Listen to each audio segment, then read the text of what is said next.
Bu suala gəldikdə isə, hansı ki, sual edən soruşur ki, əgər qiyamət günü bizim bağışlanmağımız əməllərimizə görə yox, Allahın rəhminə, mərhəmətinə görədirsə, bəs niyə biz bu dünyada axirət üçün əziyyət çəkirik? Bu suala çox geniş cavab vermək olar. Hansı ki, uzun dərslər vermək, moizələr etmək olar. Hansı ki, yaradılış qayəsini, Allahın öz qullarını var etmə səbəbini açıqlamaq, göstərmək və bu sualı verən kəslərə geniş və böyük cavablar yönəltmək olar. Lakin mən xüsusən sualın bu hissəsinin üzərində dayanmaq və xüsusilə də bu yerini izah etmək istəyirəm. Bu sual çox dərin və mühüm sualdır. Çünki insanın əmələ baxışı, Allahın rəhmətini anlaması, ibadətlərin hikmətini dərk etməsi məhz bu mövzu ilə əlaqədardır. Əməl, Allahın rəhməti anlayışı, ibadətlərin hikməti, hansı səbəbdən və bunların dərk edilməsi bu sualın içərisindədir. Əgər insan qiyamət günü öz əməllərinə görə deyil, Allahın rəhməti ilə cənnətə girəcəksə, bəs nə üçün bu qədər ibadət edir, nəfsi ilə mübarizə aparır, haramlardan çəkinir və axirət üçün çalışır? Bu sual zahirdə qarışıq görünür. Amma əslində Quran, sünnə və alimlərin sözləri bir-birini tamamlayır bu mövzuda. Əvvəlcə əsas məsələni anlamaq lazımdır. Muhammed sallallahu aleyhi ve sellem buyurur ki, sizdən heç kəs öz əməli ilə cənnətə girə bilməz. Və yanında olan sahabələr də eyni bu şəkildə onları bu sual maraqlandırır. Və onlar deyirlər ki, sən də mi ey Allahın elçisi? Yəni, sən də mi öz əməlinlə cənnətə girməyəcəksən? Allah Resulü Muhammed sallallahu aleyhi ve sellem buyurur ki, bəli, mən də. Əgər Allah məni öz rəhmətinə bürüməsə, məni öz mərhəməti ilə cənnətə daxil etməsə, hətta mən də öz əməlimlə cənnətə girə bilən deyiləm. Bu hədisin qısa olaraq mənası odur ki, insanın əməli Allahın neymətlərinin qarşılığını verməyə kifayət etməz. Yəni, bir insan o qədər böyük əməllər edə bilməz ki, Allahın ona vermiş olduğu, hətta bu dünyada vermiş olduğu neymətlərin qarşılığı olsun. Nəinki axirətdə sonsuz, əbədi olan, ağacları altından çaylar axan, rəsulların, siddiqlərin, şəhidlərin, salihlərin olduğu bir cənnət və hansı ki, Allah Azza və Cəllənin görüləcəyi, qullarının ona baxacağı bir cənnət, bir insanın, aciz qulun kiçik bir əməlinin qarşılığı olsun, müqabili olsun. Biz baxdığımız zaman görürük ki, heç bizə verilən neymətin qarşılığını biz bu dünyada heç bir şeylə qaytara bilmərik. İnsan özlərinə baxdığı zaman bir göz neymətini, nəfəs almaq neymətini, sağlamlıq neymətini, Allahın ona iman vermə neymətini, milyonlarla insanların içərisində Allah Azza və Cəllə ona iman etməyi, ona inanmağı sənə verib, subhanallah. Hidayət neymətini, subhanallah. Və həmçinin bircə dəfə əlhəmdülillah deyə bilməyin özü belə insanın bütün ömrü boyu etdiyi və qarşılığını verə biləcəyi bir əməli yoxdur. Çünki bu neymətlər Allah Azza və Cəllənin bizə heç bir qarşılıq gözləmədən, gözünün müqabilində bunu et demədən bizə verib. Biz bunu Allahdan istəmədən. Biz bədənimizin üzərində, öz üstümüzdə və üzərimizdə gəzdirdiyimiz neymətlərin belə qarşılığını, hətta bütün ölənə qədər ibadətlər etsək belə, bunların şükrünü belə verə bilmərik. Ona qalmış ki, əbədi diyar, salamatlıq yurdu və diyarı olan cənnətin müqabili olsun. Yəni, insan mən ibadət etdim, artıq cənnəti haqq edirəm, bu mənim haqqımdır, insan deyə bilməz. Cənnətin qiyməti yoxdur. Cənnət qiyməti ödənilə bilən bir mal deyil. Qarşılığı verilə bilən bir mal deyil. Cənnət Allahın rəhmətidir. Onu Allah rəhm etdiklərinə verə bilər. Bu sənin əməlvün qarşılığı deyil. Bu Allahın sənə mərhəmətidir. O zaman ortaya sual çıxır. Bəs onda əməl nə üçündür? Bəs onda əməl niyə var? Bəs onda əməl nə üçün edilməlidir? Bu sualın cavabı budur ki, çünki Allah rəhmətini səbəblərlə verir. Subhanallah. Səbəblərlə verir. Allahın sənə cənnət neymətini, öz rəhmətini verməsinə burada sənə səbəb lazımdır. Allah Azza və Cəllə hər bir şeyi səbəbə bağlayıb. Bu çox mühüm qaydadır, qardaşlar. Bu çox mühüm qaydadır. Bu yerini insan dəqiq başa düşdüyü zaman, mütləq bir şəkildə anladığı zaman, bundan sonrası və verilən bu sual artıq onun üçün aydın olmuş, izah olunmuş və artıq bundan sonrasına şərhə, əlavə sözlərə ehtiyac olmayan bir məsələ halına gəlir. İnsan su içir, su içməsi ilə Allah onun susuzluğunu aparır. İnsan dərman içir, Allah ona şəfa verir. Toxum əkir, Allah Azza və Cəllə onu yetişdirir, Allah həmin toxumdan məhsul çıxardır. Əslində, su özü yaratmır və həmçinin dərman özü şəfa vermir. Toxum özü bitmir. Bunların hamısını yaradan Allahdır. Su özü özünü yaratmayıb. Sən su içirsən, Allah susuzluğa aparır. Dərman şəfa vermir. Toxum özü özünü bitirmir. Hamısını yaradan Allahdır. Amma Allah bu dünyanı səbəblər üzərində qurub. Səbəblər üzərində qurub. Yəni, insan xəstələnirsə, səbəb olaraq dərman atmalıdır ki, Allah ona şəfa versin. Eləcə də namaz, oruc, tövbə, zikir, göz yaşı, səbir, nəfsə qarşı insanın mübarizə aparması. Yəni, əməl, insanın etmiş olduğu əməl cənnətin qiyməti deyil.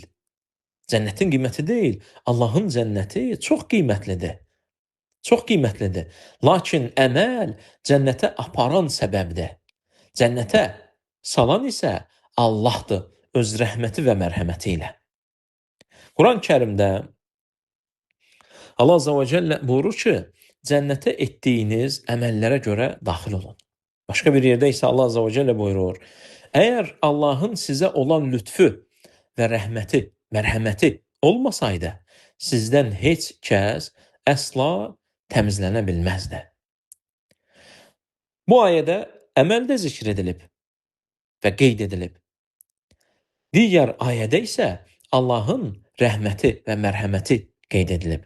Çünki əməl səbəbdir, rəhmət isə nəticəni yaradan neymətdir.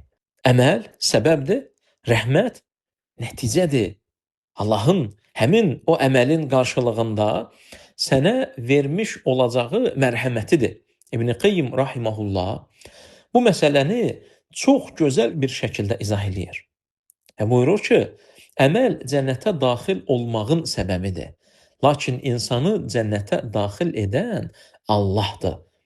Onun öz quluna mərhəmət etməsidir. Allah Azza və Cəllə bunu səbəb qoyub. Bu əməlləri etsin, mən sənə rəhm edib mərhəmət edəcəm. Onun üçün burada yorulmağımız da, ibadəti etməyimiz də, bu Allahın əmrləri üzərində yaşayıb qadağalarından çəkinməyimiz də hər biri onun rəhmətini qazanmağın səbəbidir. Yəni, bizim hansısa bir işdə işləyib, səhər gedib, orada bədənimizi əziyyət verməyimiz, hər hansısa bir işlə məşğul olmağımız sonuc olaraq mükafatın əldə edilməsi üçündür. Əgər bir insan işə getmirsə, sonuc olaraq ona verilmiş bir maaş və təyin edilmiş bir hansısa bir məbləğ yoxdur. İnsan təsəvvür etsin ki, bir müəllim tələbəsinə deyir ki, imtahana hazırlaş. Tələbə çalışır, əziyyət çəkir, oxuyur. Bunlar səbəbdir. Çalışması, əziyyət çəkməsi, oxuması. Sonra isə müəllim ona yüksək qiymət verir. Amma əslində müəllimin mərhəməti, asanlaşdırması, onun imtahanını qəbul etməsi olmasa, o tələbə bu imtahandan keçə bilməz. Lakin bu demək deyil ki, hazırlaşmağa ehtiyac yoxdur. Bu demək deyildi ki, oxumağa ehtiyac yoxdur. Müəllimin onu imtahandan keçirtməsi, ona yüksək qiymət verməsi, onu olduğundan daha üstünü ilə mükafatlandırması müəllimin ona mərhəmətidir.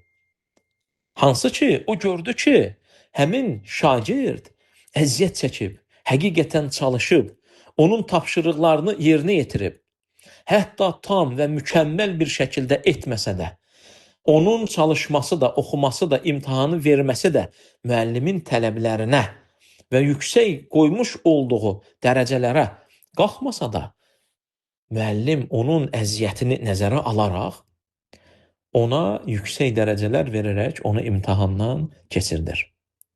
Məsələlərin ən gözəli və ən üstünü Allaha məxsusdur. Allaha məxsusdur. Bu sadəcə bizim dediyimiz və qeyd etdiyimiz bu məsələni daha da başa düşülməsi üçündür.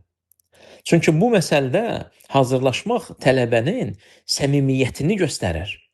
Həqiqətən imtahandan keçməyini göstərir. Onun üçün yarışmağını, çalışmağını və bu yolda ona istəkli olmasını, diplomunu almasını və uğur tapmasının ən üstün səmimiyyətini, ixlasını göstərir. Eləcə də bizim dünyada namazımız, ibadətimiz, orucumuz bu qulun səmimiyyətini göstərir. Eləcə də ibadət, qulun Allahın qarşısındakı itaətini, acizliyini, sevgisini, qorxusunu, ümidini göstərir. Həqiqətən cənnəti istəməyini göstərir. Həqiqətən ora can atdığını göstərir. Allah mərhəmətlilərin ən mərhəmətlisidir. İmtahanlardan keçirdənlərin ən üstünüdür. İmtahanı asan edənlərin ən üstünüdür. Əgər insan onsuz da rəhmətlə olacaq deyib əməli tərk etsə, bu artıq şeytanın onu aldatmasıdır. Şeytanın onunla oynamasıdır. Şeytanın onu haqdan çıxartmasıdır. Çünki Allah rəhmətini asi olmaqda israr edənə deyil, ona yönəlib itaət və ibadət edənlərə və çalışanlara vəd eləyib.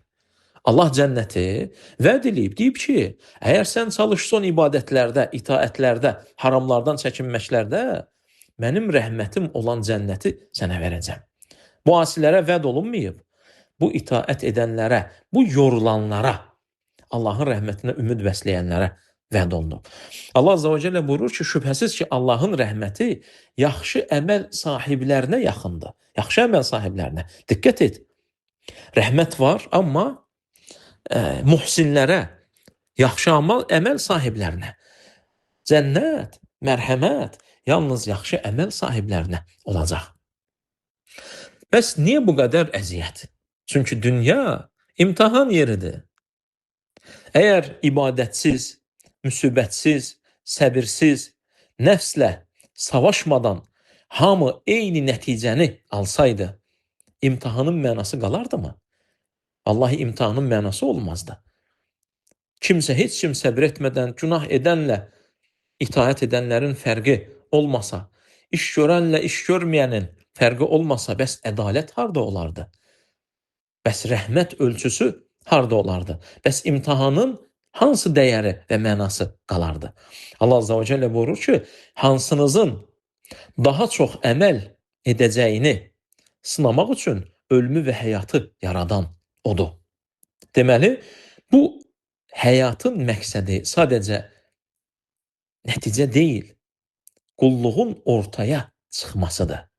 Qulluğun ortaya çıxmasıdır.